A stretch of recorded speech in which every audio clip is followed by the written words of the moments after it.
My video is about circular linked lists. Hey people, have you ever wondered how the kill cams in multiplayer games allow you to loop through the different screens of each player on your team? Well, I have the right answer for you. Kill cams that loop through the different screens using an interesting programming concept called circular linked lists. In order to understand how a circular linked list works, you must first understand what a linked list is, since a circular linked list is a type of modified linked list.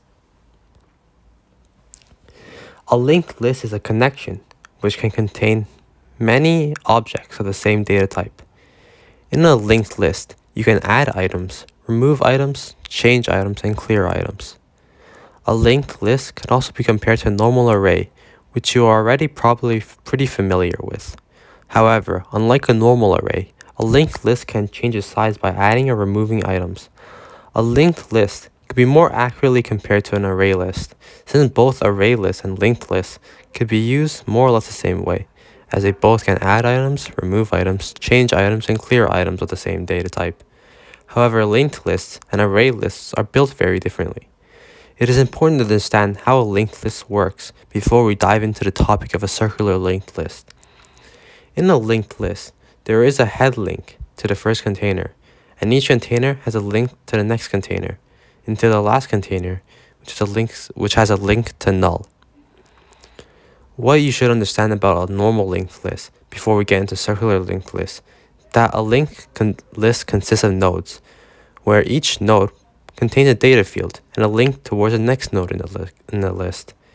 It is also important to keep in mind that the head of the linked list consists of a node that points to the first element of the linked list, and that the last element of the linked list points towards null.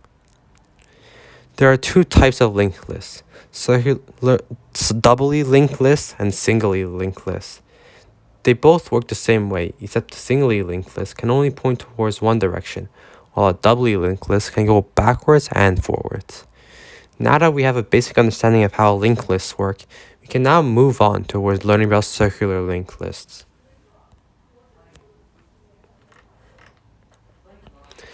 A circular linked list is a variation of a linked list, in which the last element points towards the first element rather than null. Keep in mind that unlike a normal linked list, a circular linked list cannot be imported. In a circular linked list, the first and last nodes are connected to each other to form a circle, unlike in a normal linked list where the last node points towards null and the link ends. In short, a circular linked list is similar to the normal linked list, except that the last node points towards the first node in the list rather than null. This means that the circular linked list could be best described as a sequence of elements in which each element has a link to the next element in the sequence, and the last element has a link to the first element in the sequence. Now that we know what a circular linked list is and how it works, we can discuss the advantages of a circular linked list has over a normal linked list.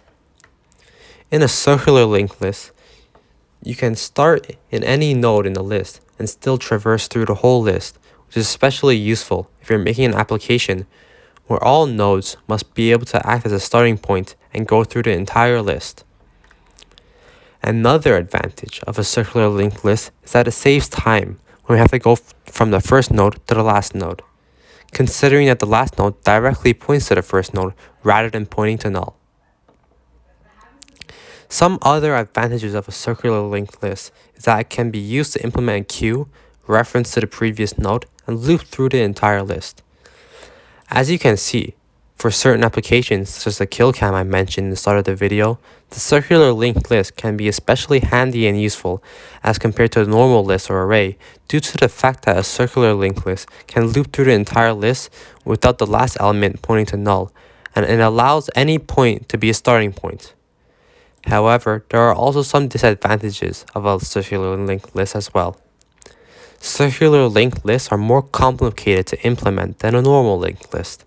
You can easily implement a normal linked list simply by importing it from a library, unlike in a circular linked list where you have to code everything yourself to make it work.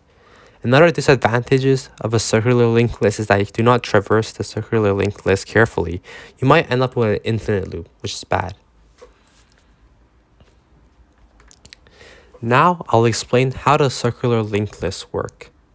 As you can see here, this is an example of a circular linked list. First, I'll talk about the head box and the tail box. The head box, which has a H beside it, stores the address of the head element, which is 33.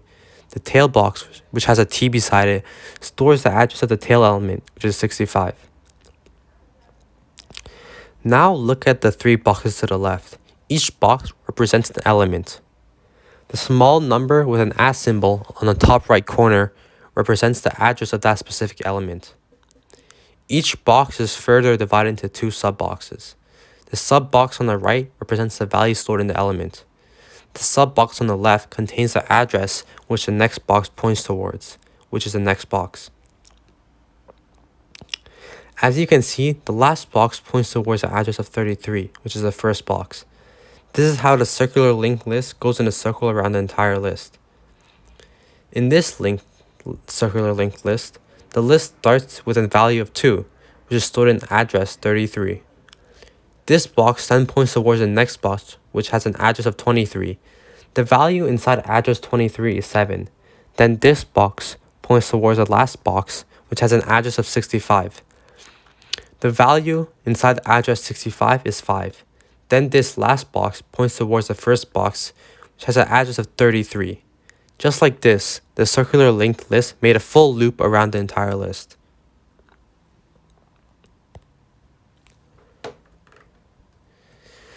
Here is a question about circular linked lists. What happens if you add another element to the tail of the list with the value of 5 and an address of 80? I will show the answer later. Here are two multiple choice questions. 1. What is the difference between creating a linked list and a circular linked list? A. A circular linked list can be imported, but a linked list cannot. B. The tail of the circular linked list does not point to null. C. A normal linked list is singly, while a circular linked list is doubly. The answer is B.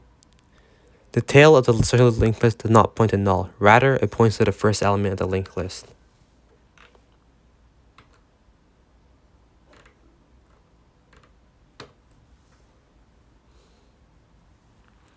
Question 2. What is not an advantage of a circular linked list?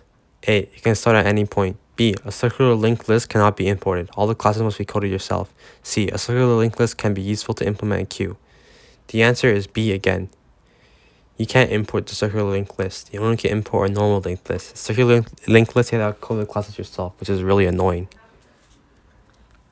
Okay, this is my video. Thank you for listening.